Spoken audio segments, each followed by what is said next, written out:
আমরা অনেক মুসলমান আছে যারা মনে করে শুধু নামাজ পড়াই মনে হয় মুসলমান, আছে না নাই? মনে করে নামাজ পড়লে মনে হয় আমি জান্নাতে চলে যাব, শুধু রোজা করলে মনে হয় জান্নাতে চলে যাব, শুধু হজ করলেই মনে হয় জান্নাতে চলে যাব, শুধু দান করলে মনে হয় জান্নাতে চলে যাব, শুধু নফল নামাজ আদায় করলে মনে হয় জান্নাতে চলে যাব। ও মুসলমান ভাইরা, গভীর মনোযোগ দিবেন। আপনারা যারা বিয়ে করেছেন, বিয়ে করার সময় কি বলছেন? বিয়ে করেন নাই? এখানে তো দেখতে পাচ্ছি বেশিরভাগ মুরব্বী মানুষ, যুবক মানুষ, ছোট বাচ্চা তো নাই। বলেন বিয়ের সময় আমরা কি বলেছি? কি বলেছেন? কাবিল তু কাবিল তু কাবিল তু, কবুল কবুল কবুল। কয়বার বলছেন? একবার বলা ফরজ, তিনবার বলা সুন্নাহ।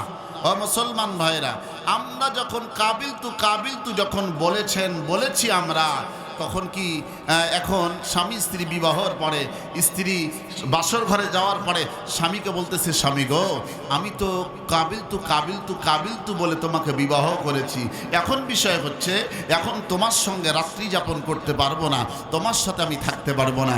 তাহলে স্বামী বলতেছে কি করবা তুমি? স্ত্রী বলতেছে, স্বামী আমি এখন আমার অমুক বন্ধু আছে, এটা কি খানপুর, ধরেন শ্যামনগর, এখান থেকে কত কিলো? 5-6 কিলো।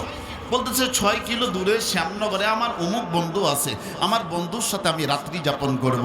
এই কথা বলে স্ত্রী চলে গেল। সকালবেলা আবার স্ত্রী চলে আসলো। আসার পরে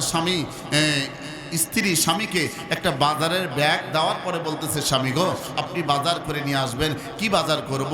আপনি গোস্ত কিনবেন, মাছ কিনবেন, আলু কিনবেন, পটল কিনবেন, ডিম কিনবেন, এরপরে ডাউল কিনবেন, এরপরে আপনি তেল কিনবেন, আর ইত্যাদি ইত্যাদি আপনি এগুলো করবেন। এখন যদি স্বামী বলে, ওই স্ত্রী রে, আমি তোমাকে যখন কাবিল তু কবুল যখন বলি, তখন তো তোমাকে আমি বলি নাই তোমারে বাজার দেওয়া লাগবে, তোমাকে বাসস্থান দেওয়া লাগবে, তোমার চিকিৎসা দেওয়া লাগবে, তোমার সমস্ত এই সেই দেওয়া লাগবে, এটা তো কথা হয় নাই। তোমার কাপড় চুপড় সোনা গয়না এগুলো দেওয়া লাগবে, আমি তোমাকে কথা বলি নাই। তোমাকে তো আমি শুধু কাবিল তু বলেছি, কবুল। স্ত্রী যদি বলে, স্বামী আমি তোমার সাথে রাত্রি যাপন করব না, আমার বন্ধু বান্ধবের সাথে আমি রাত্রি যাপন করব।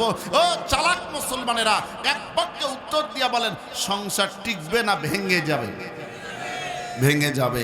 সাতক্ষীরার মুসলমান, চালাক মুসলমান, আমি বুঝে ফেলেছি। এবার আপনাদেরকে বলতে চাই, আমরা যখন পড়েছি লা ইলাহা ইল্লাল্লাহ মুহাম্মাদুর রাসূলুল্লাহ, এই কালিমা যখন পড়েছি, এই কালিমার মধ্যে নামাজ, রোজা, হজ, যাকাত, দান, সাদকা সব ঢুকে গেছে, আল্লাহর হুকুমত ঢুকে গেছে। জোরে বলেন ঠিক না বেঠিক?